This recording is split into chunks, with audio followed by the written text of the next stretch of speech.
Halo semuanya, selamat datang kembali di channel Infile. Pada episode kali ini kita akan membahas kesatria berpedang asal negeri matahari terbit yang sangat populer. Bahkan kepopuleran para kesatria ini telah diangkat ke dalam banyak sekali karya-karya fiksi seperti film, komik, animasi, bahkan video game. Para kesatria tersebut dikenal dengan nama samurai. Samurai merupakan sebutan untuk prajurit Jepang pada masa pramodern. Pada awalnya samurai merupakan pengawal bagi para pemilik tanah yang ada di Jepang sebelum akhirnya samurai menjadi kekuatan utama pemerintahan Jepang selama lebih dari 700 tahun. Bahkan samurai sempat menjadi kelas sosial tertinggi di Jepang pada periode Edo, yaitu sekitar tahun 1603 sampai 1867. Namun pada abad ke-17 peran samurai mulai dikesampingkan akibat dari modernisasi yang dilakukan oleh Kekaisaran Jepang. Perlahan-lahan keberadaan samurai pun mulai hilang dan hanya menjadi bagian dari budaya serta sejarah Jepang. Nama samurai sendiri berasal dari kata samurau yang memiliki arti melayani. Istilah ini pertama kali muncul pada awal abad ke-10 untuk menyebutkan para prajurit yang bertugas mengawal para tuan tanah mereka.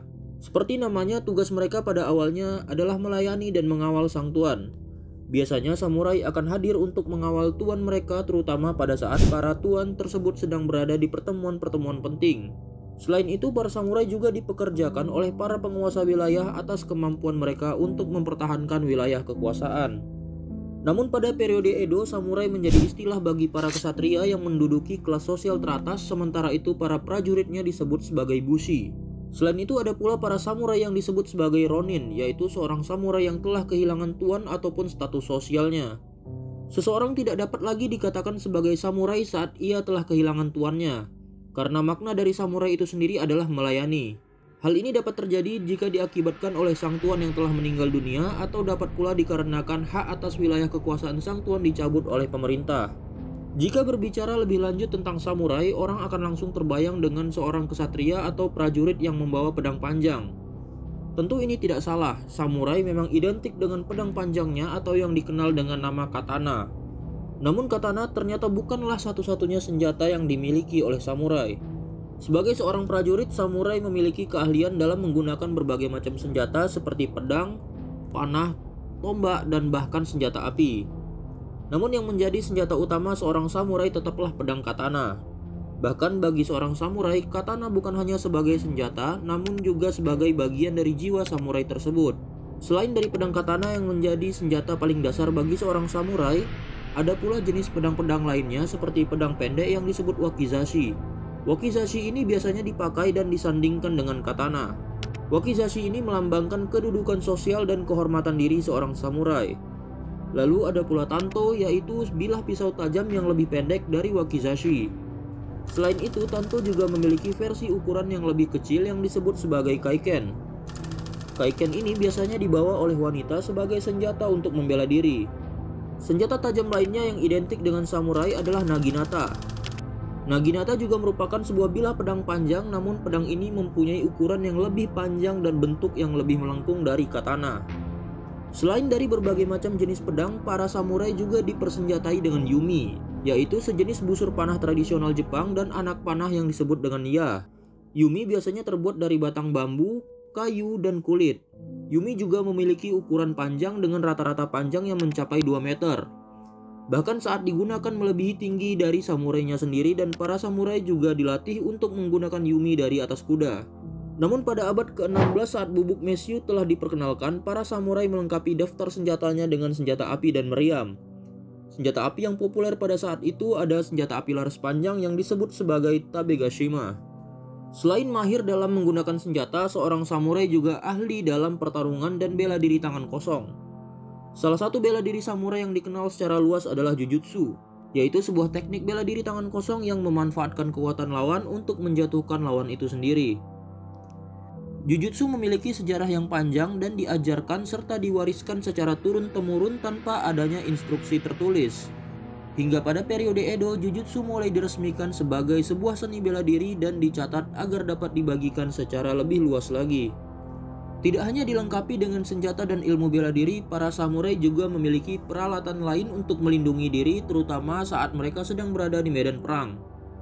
Peralatan itu berupa baju zirah atau baju pelindung. Baju zirah samurai ini terbuat dari plat logam dan kulit serta diikat dengan tali kulit atau sutra. Baju ini dirancang untuk melindungi diri si samurai namun tetap memperhatikan kemudahan dalam bergerak.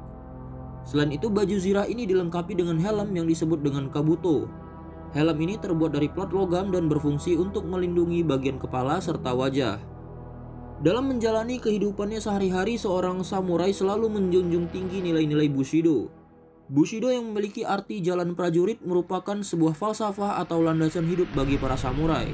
Penerapan nilai-nilai Bushido ini membuat para samurai mampu mendisiplinkan diri mereka dalam berbagai aspek.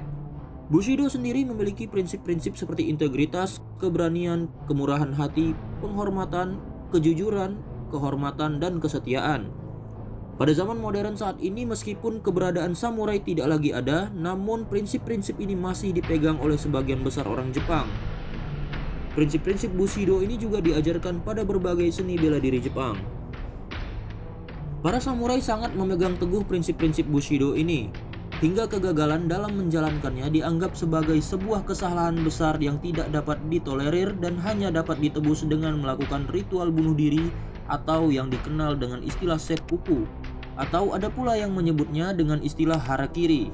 Secara harfiah, istilah ini memiliki arti yang sama, yaitu memotong perut.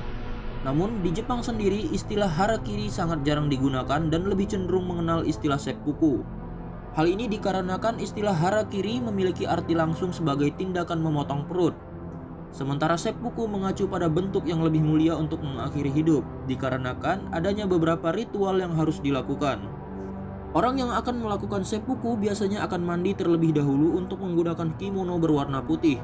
Kemudian ia akan menuliskan puisi kematiannya. Setelah itu ia akan disuguhi makanan kesukaannya beserta dengan pisau pendek atau tanto. Tanto inilah yang kemudian ia akan gunakan untuk mengakhiri hidup si samurai. Sebelumnya si samurai akan membungkus setengah tanto tersebut dengan kain. Barulah kemudian ia akan melakukan prosesi seppuku dengan menyayat perutnya sendiri. Orang yang melakukan seppuku biasanya tidak akan langsung meninggal ketika menyayat perut mereka sendiri, bahkan cenderung akan mengalami kesakitan yang luar biasa. Untuk itu, saat prosesi berlangsung, ada seorang samurai lain yang disebut sebagai kaishakuin yang berdiri di belakang si samurai untuk memenggal kepala mereka beberapa saat setelah proses penyayatan perut tersebut. Namun proses seppuku ini tidak selamanya berlangsung sebagai upacara. Ketika dalam kondisi terdesak seperti di medan perang dan tidak ada lagi jalan lain, para samurai biasanya akan lebih memilih untuk mengakhiri hidup mereka sendiri daripada menjadi tawanan perang, yang mana bagi mereka menjadi tawanan merupakan sebuah aib dan sangat memalukan. Tindakan seppuku ini kemudian secara resmi dilarang semenjak tahun 1873. Sejarah tentang samurai di Jepang pertama kali muncul pada tahun 710 dan berlangsung selama lebih dari 10 abad lamanya. Era samurai sendiri terbagi menjadi beberapa periode berdasarkan dari dinasti yang berkuasa. Para samurai dari setiap dinasti ini dipimpin oleh seorang komandan samurai tertinggi yang disebut sebagai shogun. Bahkan para shogun ini tidak hanya bertindak sebagai pemimpin tertinggi samurai, tapi juga menjadi pemimpin tertinggi dari pemerintahan Jepang. Meskipun pada masa itu Jepang juga memiliki kaisar sebagai posisi tertinggi kenegaraan, namun roda pemerintahan dan urusan politik istana lebih banyak dipengaruhi oleh keputusan shogun. Kaisar memiliki arti sebagai pemimpin tertinggi dan dianggap sebagai keturunan dari dewa matahari Amaterasu. Secara hierarki, pemerintahan shogun berada di bawah naungan kaisar, walaupun pada faktanya shogunlah yang menjalankan roda pemerintahan Jepang pada masa itu. Periode Heian menjadi era pertama kemunculan samurai. Periode ini berlangsung sekitar tahun 710 sampai 1185. Pada awal kemunculannya, samurai bukanlah bagian resmi dari militer Jepang, melainkan sebagai pelayan dan pengawal para pemilik tanah. Pada pertengahan abad ke-12, kekuasaan politik di Jepang banyak dipengaruhi oleh para kepala klan terpandang atau bisa juga disebut sebagai bangsawan pada masa itu. Bahkan dapat dikatakan kekuatan politik mereka lebih kuat daripada kaisar. Ada dua klan yang dianggap superpower pada masa itu. Mereka adalah klan Taira dan klan Minamoto. Namun kedua klan ini saling berseteru satu sama lain. Perseteruan di antara mereka ini sebenarnya diawali oleh perseteruan antara keluarga kaisar dengan keluarga Fujiwara, di mana pihak kaisar dibantu oleh keluarga Taira dan pihak Fujiwara dibantu oleh keluarga Minamoto. Perseteruan ini bahkan mencapai tahap peperangan antar keduanya. Peperangan ini dikenal dengan nama Perang Genpei, yang terjadi pada tahun 1180 sampai 1185 dan dimenangkan oleh klan Minamoto.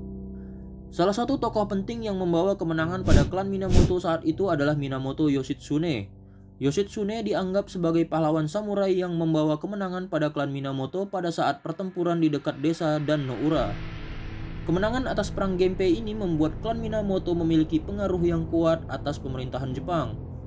Beberapa tahun setelah kemenangan dan keberhasilan klan Minamoto dalam memegang peran penting pemerintahan Jepang, adik tiri Yoshitsune yang bernama Minamoto Yorimoto mendirikan pusat pemerintahan di Kamakura dengan menerapkan sistem samurai. Tepatnya pada tahun 1192 yang dikenal sebagai Kamakura Bakufu. Selain itu, Yorimoto juga menjadikan samurai sebagai pasukan militer resmi pemerintah. Kamakura Bakufu dipimpin oleh seorang shogun sebagai pemimpin tertinggi mereka, dan Minamoto Yorimoto merupakan shogun pertama.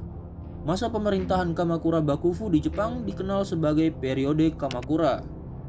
Setelah Yorimoto meninggal pada tahun 1199, terjadi perselisihan antara Kamakura dan Kekaisaran yang berujung pada ditaklukannya pasukan Kekaisaran pada tahun 1221 di Kyoto yang merupakan ibu kota Jepang pada saat itu. Atas kemenangan mereka ini, pada akhirnya Kamakura Bakufu memiliki kendali penuh atas Jepang. Namun perlu diketahui, meskipun Kamakura berhasil merebut kekuasaan dari Kekaisaran, posisi kaisar tetap ada dan tidak dapat digantikan atau bahkan dihapuskan. Kaisar merupakan simbol kepemimpinan tertinggi di Jepang, bahkan dianggap sebagai keturunan Dewa Matahari, sehingga posisi ini tidak dapat dihilangkan. Bahkan hingga saat ini, Jepang masih dipimpin oleh seorang kaisar secara simbolis atau sebagai kepala negara, sedangkan sebagai kepala pemerintahannya dipegang oleh Perdana Menteri. Saat periode kekuasaan Kamakura ini pula, ajaran Buddha mulai masuk ke Jepang melalui Cina. Pada tahun 1191 muncul sebuah aliran baru yang dikenal sebagai Buddha Zen yang memiliki daya tarik yang kuat terhadap para samurai, yang saat itu telah menjadi suatu kelas sosial terkemuka. Banyak para samurai yang menjadi pengikut aliran ini. Ajaran dan ritualnya terbilang sederhana dan cocok dengan nilai-nilai filosofi samurai itu sendiri. Selama periode Kamakura juga, pedang menjadi sangat penting dalam budaya samurai. Kehormatan seorang pria dikatakan berada di pedangnya dan keahlian berpedang menjadi seni tersendiri. Pada tahun 1232, sebuah hukum yang disebut sebagai Joi Shikimoku mulai diperkenalkan. Hukum ini menekankan pada kesetiaan pada majikan dan juga penekanan nilai-nilai moral dan disiplin. Pada tahun 1333, kekuatan Kamakura Bakufu kian melemah diakibatkan oleh gempuran habis-habisan dari pasukan Mongol semenjak tahun 1259. Meskipun Jepang berhasil mempertahankan wilayahnya, perang tersebut telah menghabiskan dana yang sangat besar hingga akhirnya membawa kerugian. Di samping itu, Kaisar Go-Daigo telah berhasil memulihkan kekuatan kekaisaran yang pada akhirnya menggulingkan Kamakura Bakufu dari kekuasaannya atas Jepang. Era kembalinya kekuasaan kaisar atas kekuasaan Jepang ini dikenal sebagai era Kenmu. Namun sayangnya era ini tidak berlangsung lama. Sistem pemerintahan yang sudah ketinggalan zaman dan para pejabat istana yang kurang kompeten membuat kekaisaran gagal mendapatkan dukungan dari para pemilik tanah. Bahkan malah menimbulkan perlawanan dari beberapa kalangan. Perlawanan paling keras dilakukan oleh Ashikaga Takauji yang dahulu pernah bekerja untuk kekaisaran. Kini Takauji justru berbalik menentang istana dan ia berhasil merebut Kyoto pada tahun 1336.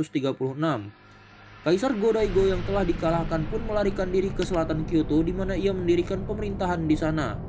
Namun di sisi lain, kaisar baru juga diangkat di istana Kyoto sebagai simbol kekuasaan tertinggi negara.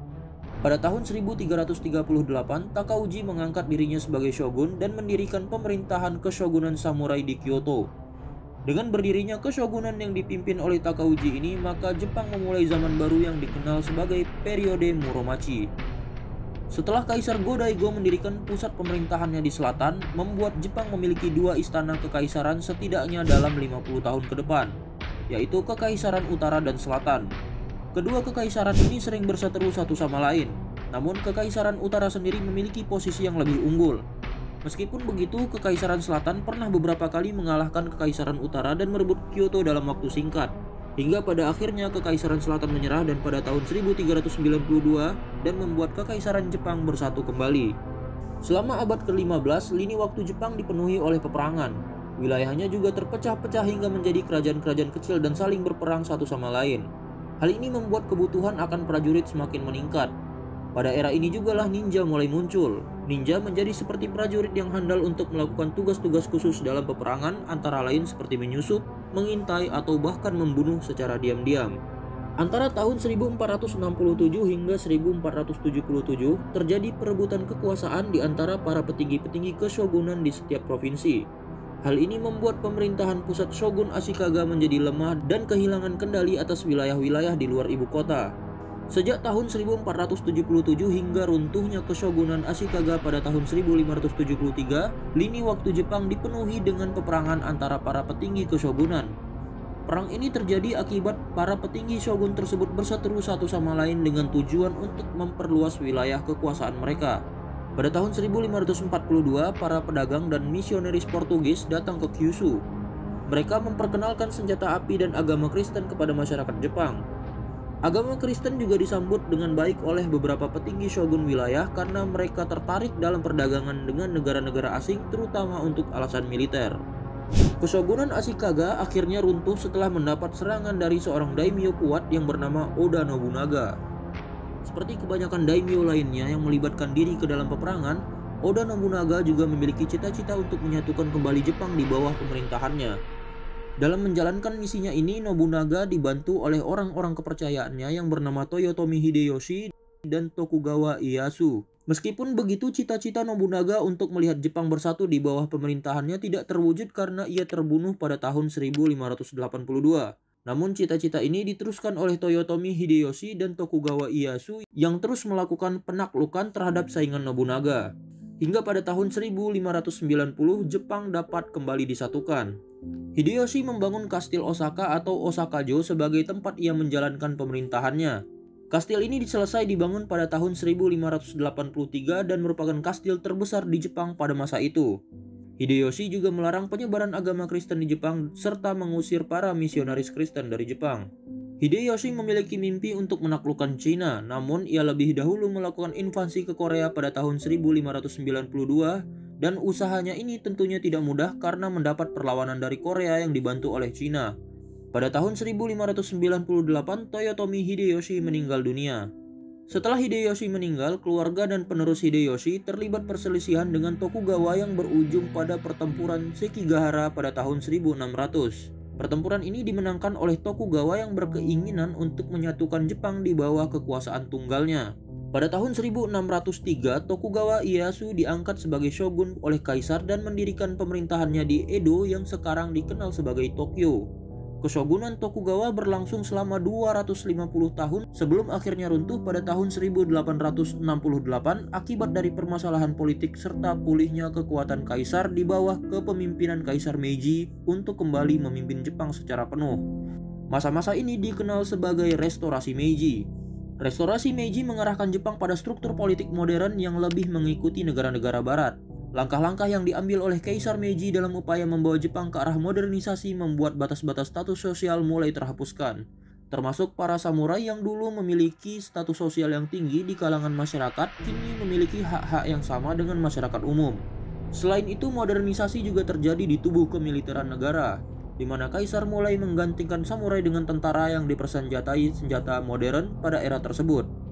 Hal-hal ini tentu saja membuat samurai mulai kehilangan posisi di masyarakat. Mereka mulai mencari pekerjaan baru dan meletakkan pedang mereka. Meskipun begitu, tidak semua samurai menerima perubahan ini dengan lapang dada. Pada tahun 1877, para samurai yang tidak terima dengan perubahan sistem yang dilakukan oleh Kaisar Meiji memulai perlawanan yang dikenal dengan pemberontakan Satsuma. Namun pemberontakan ini dapat diredam oleh kekaisaran melalui pertempuran Shiroyama. Kemenangan kaisar atas para samurai tersebut telah mengakhiri era samurai di Jepang. Demikianlah pembahasan kita pada video kali ini tentang samurai. Bagaimana pendapat kalian tentang perjalanan dan cara hidup para samurai di Jepang terdahulu? Silahkan tuliskan di kolom komentar. Jangan lupa untuk like video ini, share, dan juga subscribe. Terima kasih dan sampai jumpa di video-video lainnya.